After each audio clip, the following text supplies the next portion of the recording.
तोहफा-ए ईमान माह रमज़ान।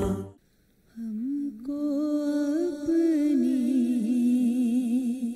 तलब से सिवा चाहिए, हमको अपनी तलब से सिवा चाहिए, हमको अपनी तलब से सिवा चाहिए,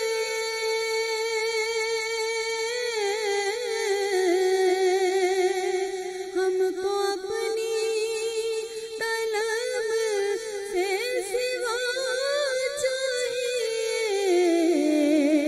आप जैसे हैं वैसी अता चाहिए, आप जैसे हैं वैसी अता चाहिए।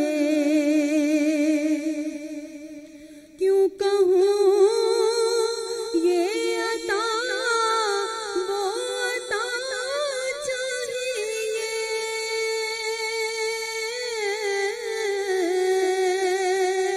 क्यों कहूँ ये अता वो अता चाहिए,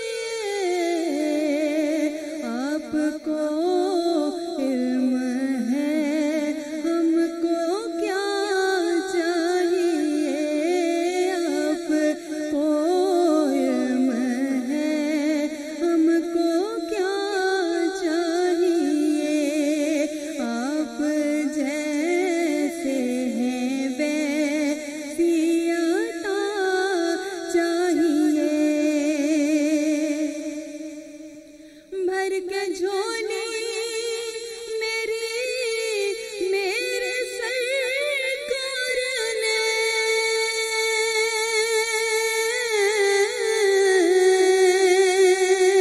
भर के झोली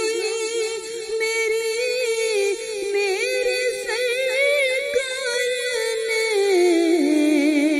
मुस्कुरा कर कहा और क्या चाहिए, मुस्कुरा कर कहा और क्या चाहिए, आप जैसे हैं वैसी अता चाहिए। जज़ाकल्लाह माशाल्लाह। नरीन बहुत प्यारी नात शरीफ आपने हमें सुनाई है। Thank you so much. अच्छा जी बुखारी साहब, वही सिलसिला जोड़ेंगे, आप हुकूकुल इबाद और हुकूक की बात कर रहे थे, वहीं से तोहफा-ए ईमान माह रमज़ान।